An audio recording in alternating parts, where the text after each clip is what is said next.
Best argument for our development programs is found in the people they benefit. So with the help of our fabulous White House photographers, I have assembled a slideshow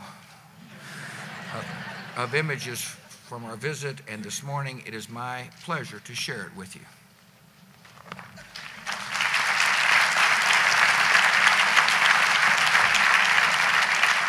Our first stop was to the Western Africa nation of Benin, where we touched down on a Saturday morning.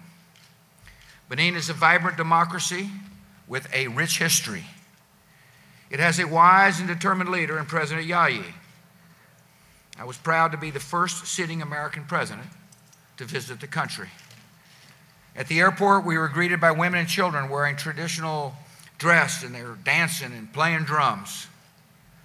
And they brought several hand-painted signs that the American people need to look at. Benin people and his president thank the whole U.S. people.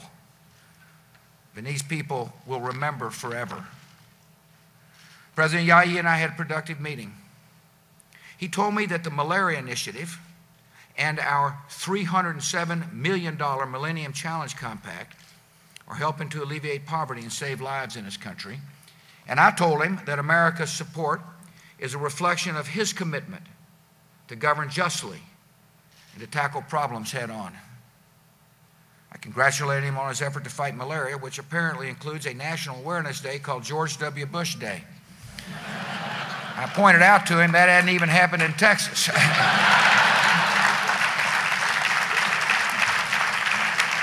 While President Yayi and I had our discussion, Laura and Mrs. Yayi met with girls who've received scholarships through our Africa Education Initiative. In Benin, these scholarships cover the cost of school supplies such as uniforms and books and oil lanterns that allow students to read at night.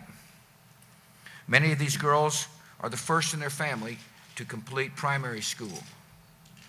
And their plans didn't stop there. 3 girls told Laura that their goal is to become the first woman president of Benin.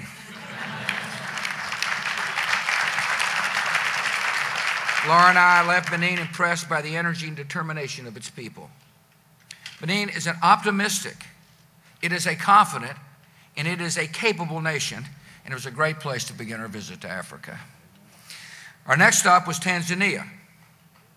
We were met by the President Kikwete and Mrs. Kikwete, as well as Tanzanians. They were dancing, and they were playing great music, and there was also some unexpected fashion.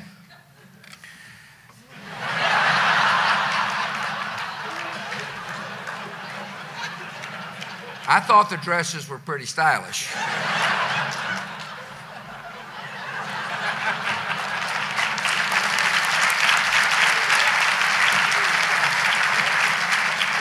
But my good wife reminded me that I shouldn't expect to see them flying off shelves in American stores anytime soon. As we drove from the airport to our hotel, there were tens of thousands of people who lined the motorcade route to show their gratitude to the American people. And many of them were smiling, and they were waving, and they were holding flags. It was an unbelievable sight.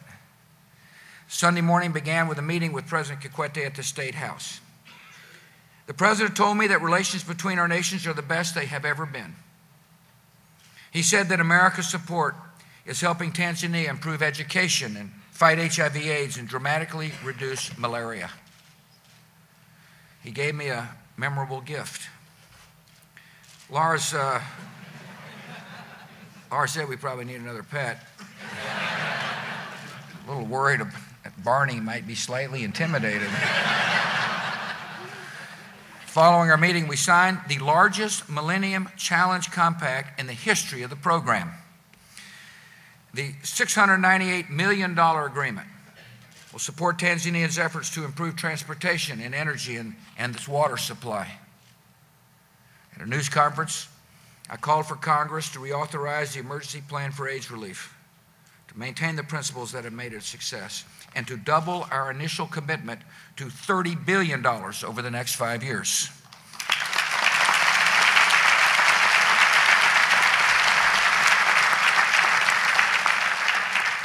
The president jumped in to say, and I want to quote him on this, if this program is discontinued or disrupted, there would be so many people who lose hope certainly there will be death. My passionate appeal is for PEPFAR to continue. I couldn't agree more with the President, and hope every member of the United States Congress hears that appeal.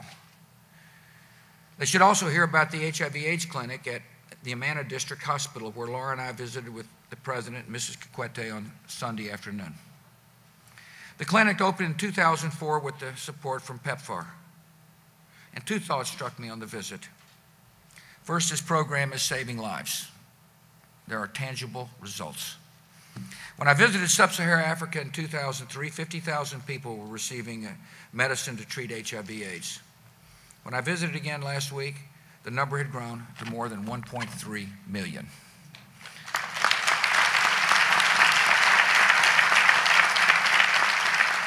At the clinic, we visited with a man and woman who learned they had HIV while they were dating, but went on to get treatment, get married, and have a little baby boy who is HIV-free.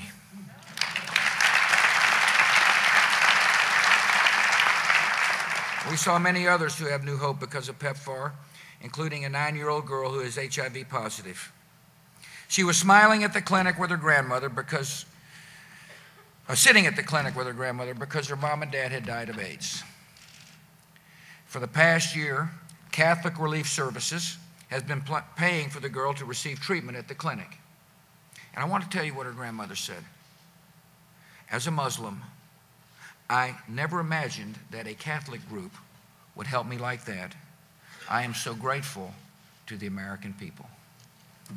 The second important point is that PEPFAR is allowing African nations to lay the foundation for a health system that does more than treat HIV/AIDS. When patients report to the clinic, they're given a series of tests. They get results quickly from a laboratory on site, and they can receive treatment in the same place.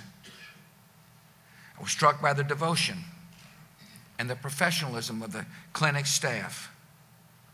They spoke proudly about the rigorous training they've received and the meticulous way they instruct patients on how to take their medicine. One nurse said PEPFAR funds are helping them to treat more patients while providing more privacy. This is helping extend lives, reduce the stigma of HIV/AIDS, and build the health infrastructure that will save many more lives in the future. On Monday, we traveled to the northern part of Tanzania. We passed Mount Kilimanjaro and drove past a lot of people who were lining the street on the way to Arusha. Of course, that's where the Sullivan Foundation is going to have its next meeting. You'll like it up there. And the people will like seeing you. It's also the front lines of Tanzania's fight against malaria. Laura and I visited the Meru District Hospital, and we saw moms and babies that were overcoming this disease. When new mothers bring their babies, the hospital immediately tests them for malaria and HIV. Nurses distribute bed net vouchers, which mothers can use to buy insecticide-treated bed nets from local retailers at a 75% discount. I was concerned about the 75% discount. And so I announced a new effort, and that is to distribute an additional 5.2 million bed nets free of charge.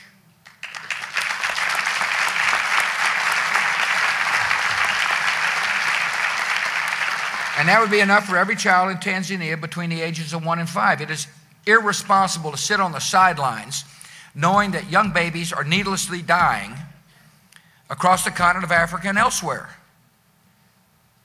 And I was really pleased to be able to kick off this new initiative by handing out bed nets to this young mother.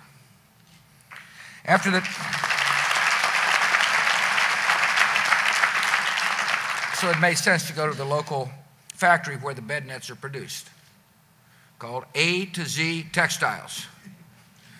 On the floor of the newly opened facility, we saw the nets produced in a clean, safe working environment. The owner explained that the factory employs 1,200 local workers. If we're helping projects in Africa, we want those projects to employ people from the country in which we're helping.